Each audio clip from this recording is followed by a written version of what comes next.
Dear students, स्वागत है आपका अपने यूट्यूब चैनल मैथ्स जैबरा में। आज की इस वीडियो में हम कक्षा 10 जो एनसीईआरटी का मैथमेटिक्स है उसका जो एक्सरसाइज 13.3 है, चैप्टर नंबर 13 पृष्ठीय क्षेत्रफल और आयतन, इसके बारे में पढ़ेंगे।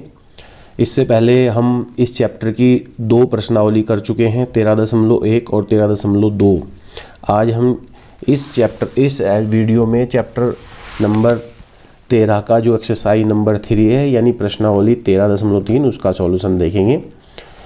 आप लोग जो है, जैसा आपका बोर्ड एग्जाम करीब है तो आप अपनी स्टडी को लगातार बनाए रखें और हमारी वीडियो को देखकर उसका लाभ उठाते रहें और हमारे चैनल को सब्सक्राइब करें तथा वीडियो को लाइक करें और शेयर करें दूसरों तक। इसके बाद हम देखते हैं क्वेश्चन नंबर 1 किस तरह से है। देखिए यहाँ पर क्वेश्चन नंबर 1 में क्या दिया गया है। त्रिज्या 4.2 सेंटीमीटर वाले धातु के एक गोले को पिघलाकर त्रिज्या 6 सेंटीमीटर वाले एक बेलन के रूप में ढाला जाता है। बेलन की ऊंचाई ज्ञात कीजिए।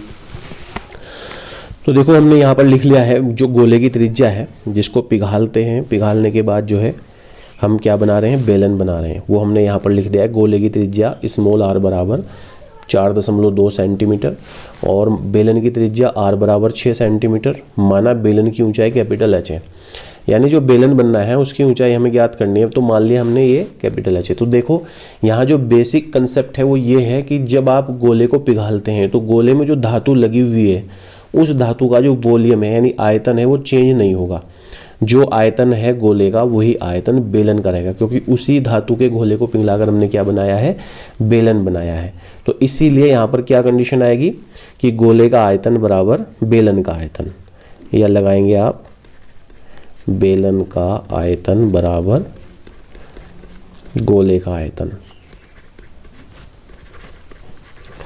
प्रश्नानुसार आपने प्रश्न के अनुसार बात की है। यहाँ पर प्रश्नानुसार क्या है, गोले का आयतन बराबर बेलन का आयतन। तो बेलन का आयतन हम जानते हैं, सूत्र क्या होता है हमारे पास, पाई r² h।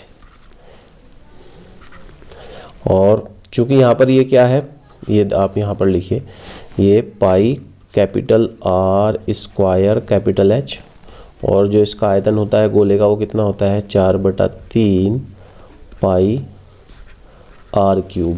तो देखो पाई से पाई कैंसिल हो जाएगा और r² H बराबर 4/3 r³। अब यहाँ पर आप क्या करेंगे, वैल्यू पुट कर देंगे r², या पहले आप देखिएगा h की वैल्यू, तो h बराबर क्या हो जाएगा 4r³/3r²।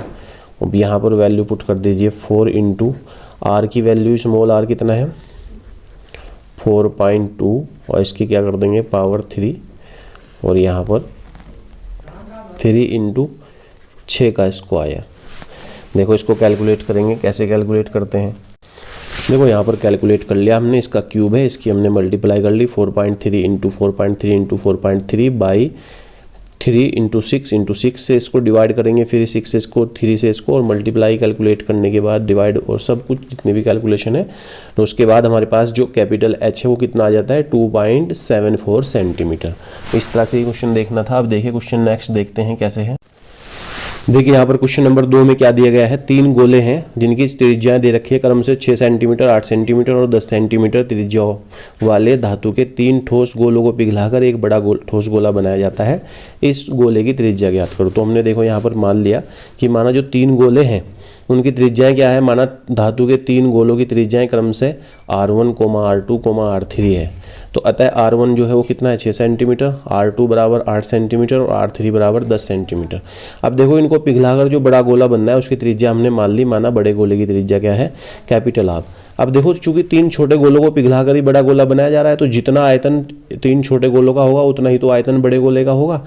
तो यहाँ पर हमने लिख दिया है प्रश्नानुसार बड़े गोले का आयतन बराबर 3 छोटे गोलों का आयतन।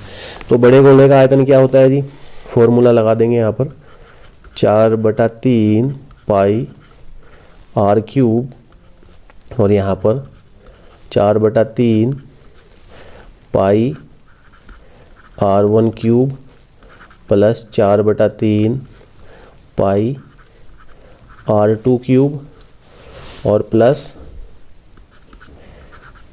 4/3 पाई R3 क्यूब।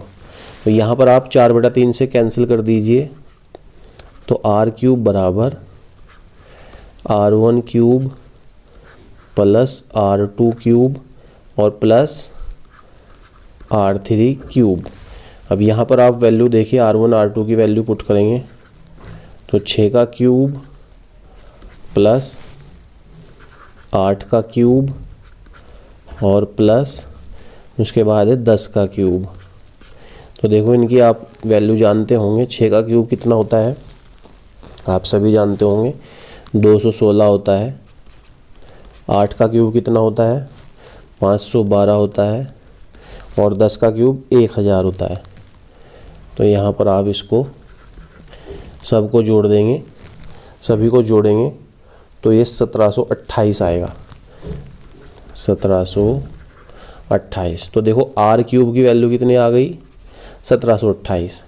अब 1728 यहाँ देख लीजिए, 1728 जो है वो क्या है, 12 का क्यूब है, 12 का क्यूब है यानी 12 का घन है। तो R बराबर 12 सेंटीमीटर। क्यूब से क्यूब कैंसिल हो जाएगा, तो R बराबर कितना आ गया, 12 सेंटीमीटर। तो देखो इस तरह से बहुत ही ईजिली हम इस क्वेश्चन को देख सकते हैं। नेक्स्ट क्वेश्चन देखते हैं, क्वेश्चन नंबर 3।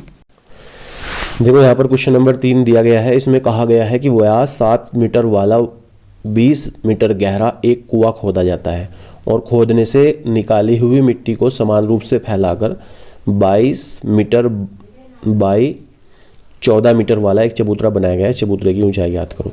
तो पहले आप ये देख लो कि जो कुआं बन रहा है उसकी मिट्टी जो निकल रही है उसका आयतन कितना है। तो कुएं से निकाली गई मिट्टी का आयतन यहाँ लिखेंगे, कुएं से निकाली गई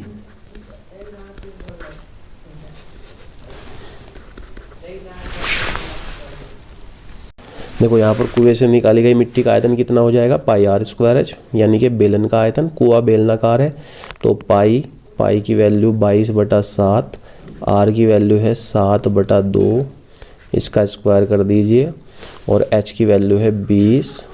यहाँ पर कैलकुलेट करेंगे इसको, तो कैलकुलेट करने पर ही आ जाएगा 770 मीटर क्यूब, 770 मीटर क्यूब। अब देखिएगा जो चबूतरा बन रहा है उसकी दो साइड तो हमें दे रखी है, ऊंचाई हमें देखनी है। तो ऊंचाई मान लेंगे चबूतरे की h है। देखो यहाँ पर हमने क्या कर दिया, कुएं का आयतन निकालने के बाद चबूतरे की ऊंचाई मान ली। यहाँ पर माना चबूतरे की ऊंचाई कितनी है, कैपिटल H है। अतः चबूतरे का आयतन कितना हो जाएगा, 22 × 14 × h।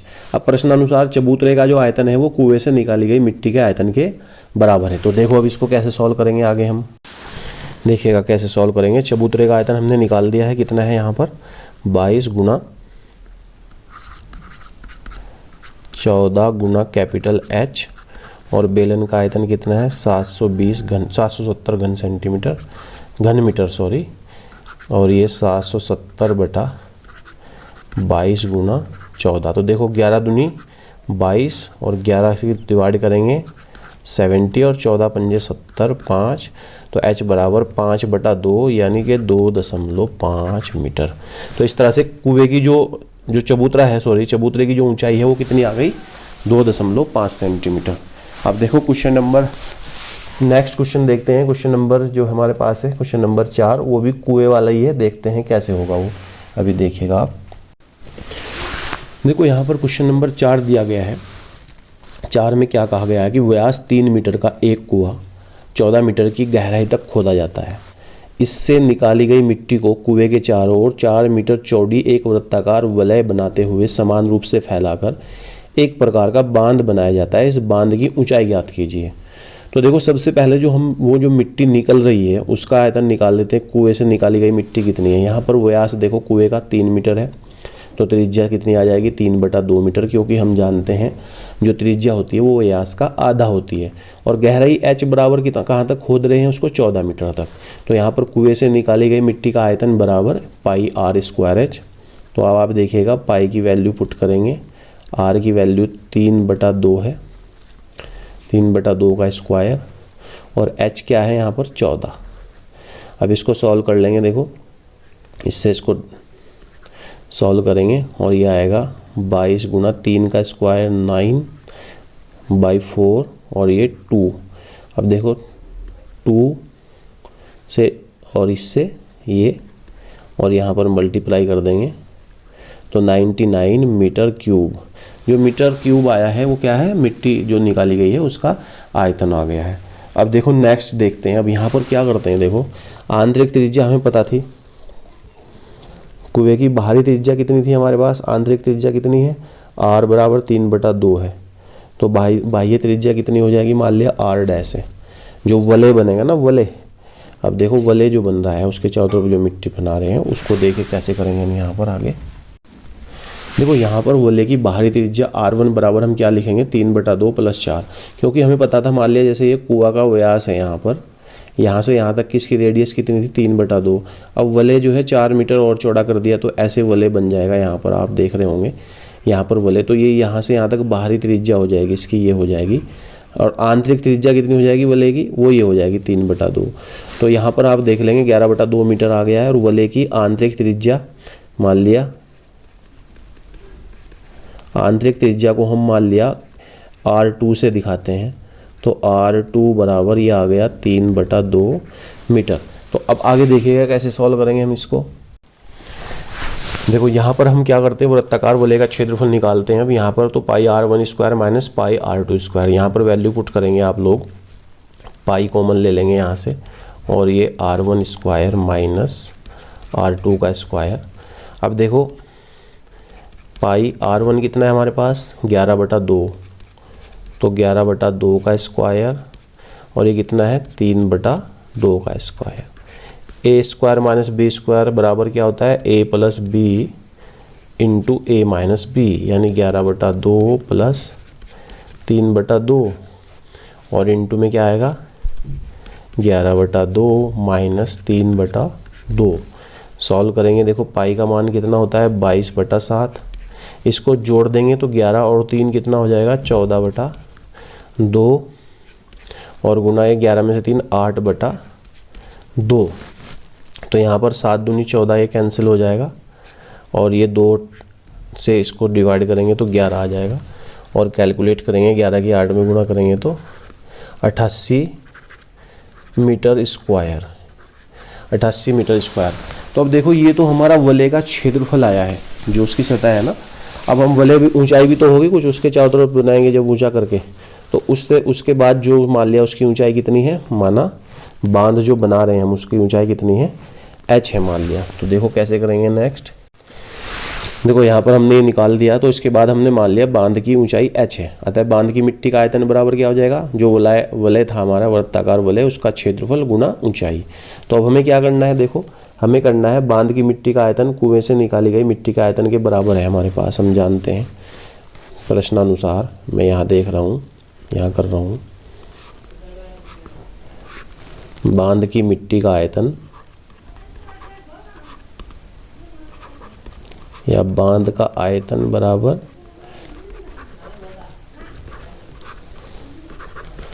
कुएं की मिट्टी का आयतन। अब देखो बांध का आयतन हमारे पास कितना आया है, 88 गुना h, और जो कुएं की मिट्टी हमने निकाली थी उसका आयतन कितना आया था, वो आया था 99। तो h बराबर 99/88 डिवाइड करेंगे, ये आ जाएगा। तो h बराबर, इसको डिवाइड कर लो, 1.125 मीटर। तो जो बांध की जो ऊंचाई है वो कितनी है, 1.125 मीटर। देखो इस तरह से ये क्वेश्चन देखा हमने। अब क्वेश्चन नंबर 5 देखते हैं, देखिए कैसे होगा। देखो हमारे पास क्वेश्चन नंबर 5 है, इसमें दिया गया व्यास 12 सेंटीमीटर और ऊंचाई 15 सेंटीमीटर वाले एक लंबवृत्तीय बेलन के आकार का बर्तन आइसक्रीम से पूरा भरा हुआ है। इस आइसक्रीम को ऊंचाई 12 सेंटीमीटर और व्यास 6 सेंटीमीटर वाले शंकु में भरा जाना है, जिनका ऊपरी सिरा अर्धगोलाकार होगा। उन शंकुओं की संख्या ज्ञात कीजिए जो इस आइसक्रीम से भरे जा सकते हैं। तो सबसे पहले देखो बर्तन में जो बर्तन है हमारे पास वो कैसा है, वो बेलनाकार है। तो यहाँ पर बेलनाकार बर्तन का व्यास हमने ले लिया, 12 सेंटीमीटर दिया है हमको। फिर उसकी त्रिज्या ज्ञात कर ली हमने, r1 बराबर रेडियस जो हो जाएगी उसकी, वो हमने r1 मान ली यहाँ पर। वो 12/2 यानी 6 सेंटीमीटर हो जाएगी। और उसकी जो ऊंचाई है वो h1 मान ली हमने यहाँ पर 15 सेंटीमीटर है। तो आइसक्रीम का जो आयतन है वो बेलनाकार बर्तन के आयतन के बराबर होगा। और बेलनाकार बर्तन का आयतन यानी बेलन का आयतन, और बेलन का आयतन क्या होता है पाई आर स्क्वायर एच। लेकिन चूंकि यहाँ पर r जो है त्रिज्या वो कितनी है r1 है, तो पाई r1 स्क्वायर h1। तो यहाँ पर आप वैल्यू कैलकुलेट करेंगे, पुट करेंगे वैल्यू। r1 की वैल्यू कितनी है 6 का स्क्वायर और h1 कितनी है 15। तो आप यहाँ पर देखेंगे इन सब की मल्टीप्लाई करेंगे तो 36 गुना 15 गुना पाई, और आगे कैलकुलेट कर लेंगे तो ये 540 पाई हमारे पास यहाँ पर आ गया है सेंटीमीटर क्यूब। तो ये तो आइसक्रीम का आयतन आ गया जी। जो बर्तन हमारे पास है उसमें कितनी आइसक्रीम भरी हुई है। अब देखो शंकु है हमारे पास, यहाँ पर शंकु की त्रिज्या और ऊंचाई कितनी है वो देखना है हमको यहाँ पर। और शंकु का जो ऊपर का मुंह है वो क्या है अर्धगोलाकार है। तो यहाँ पर लिखेंगे शंकु की त्रिज्या, देखिए कैसे करते हैं। देखो यहाँ पर शंकु की जो त्रिज्या है वो हमारे पास कितनी है r2 बराबर 6/2। 6 क्या है वो यहाँ से, जिस शंकु में हमें आइसक्रीम भर भर के बेचने हैं, जो कोन होते हैं आइसक्रीम कोन, उसकी बात हो रही है। और उसकी जो ऊंचाई है h2 बराबर वो 12 सेंटीमीटर है। देखो अर्धगोला भी चूंकि जो बनाया जाएगा वहाँ पर हम बना के देख रहे हैं, मान लिया ऐसे शंकु पे इस तरह से अर्धगोला बना के हमें भर के देंगे वो पूरा आइसक्रीम। तो इसकी जो त्रिज्या है वो भी शंकु की त्रिज्या के बराबर ही होगी। अतः अर्धगोले की त्रिज्या कितनी लिख दी हमने यहाँ पर r2 बराबर 3 सेंटीमीटर। अब आइसक्रीम से भरे शंकु का आयतन क्या होगा, शंकु का आयतन प्लस अर्धगोले का आयतन। ये जो हमारी आइसक्रीम कोन बनना है यहाँ पर इसकी बात कर रहे हैं हम। तो देखो यहाँ पर हमने फॉर्मूला लगा दिया, शंकु का आयतन 1/3 पाई आर स्क्वायर एच होता है। तो यहाँ पर चूंकि त्रिज्या r2 ली गई है तो r2 स्क्वायर, और ऊंचाई h2 है तो h2 ले लिया यहाँ पर, प्लस 2/3 पाई r2 क्यूब। अब देखो आगे कैसे सॉल्व करेंगे इसको हम। देखो अब कैसे सॉल्व करेंगे, यहाँ पर 1/3 पाई कॉमन निकाल दीजिए यहाँ से आप। यहाँ से क्या बचता है, पाई तो कॉमन आ चुका है बाहर, r2 का स्क्वायर h2 और प्लस 2 r2 का क्यूब। तो यहाँ पर वैल्यू पुट करेंगे 1/3 पाई, r2 की वैल्यू हमारे पास हमें पता है 3 है, तो 3 का स्क्वायर और इंटू h2 कितना है 12 प्लस 2 गुना 3 का क्यूब। इसको कैलकुलेट कर लेंगे, यहाँ पर हम कैलकुलेट करेंगे तो ये हमारे पास टोटल आ जाएगा 54 पाई सेंटीमीटर क्यूब। तो देखो ये एक शंकु का आया है हमारे पास, जो एक कोन बनेगा ना उसका आया, उसमें इतनी आइसक्रीम आ सकती है। और हमारे पास टोटल आइसक्रीम कितनी है, उसको अगर हम इससे डिवाइड दें तो शंकुओं की संख्या आ जाएगी। तो हम यहाँ पर निकालेंगे शंकुओं की संख्या बराबर। तो देखो यहाँ पर हमने क्या किया, शंकुओं की संख्या बराबर आइसक्रीम का कुल आयतन, जो बेलनाकार बर्तन में आइसक्रीम थी उसका आयतन, और एक शंकु की आइसक्रीम का आयतन। तो एक शंकु की आइसक्रीम का आयतन अभी हमने ज्ञात किया, तो यहाँ पर हमने कर दिया 540/54। अब इसको डिवाइड करेंगे तो ये आ जाएगा 10 शंकु। तो हमारे पास कुल कितने कोण बन सकते हैं उससे, 10 कोण। ओके बच्चों, आज की वीडियो में यहीं तक ही है। आप लोगों को अगर वीडियो पसंद आई हो तो आप वीडियो को लाइक करें, शेयर करें तथा चैनल को सब्सक्राइब करें, और हमें कमेंट बॉक्स में लिखकर बताएं हमारी अगर कोई समस्या, मतलब अगर आपको कोई समस्या लगती हो तो हमको कमेंट बॉक्स में लिखकर आप अपनी समस्या को पूछ सकते हैं। हम उसको सॉल्व करने की पूरी कोशिश करेंगे, और कमेंट में हमें ज़रूर बताएं, इससे हमारा हौसला अफजाई होती है। अगर आप हमारा उत्साहवर्धन करते रहेंगे तो हम आपके लिए आगे भी ऐसी वीडियो बनाते रहेंगे। Thanks for watching this video.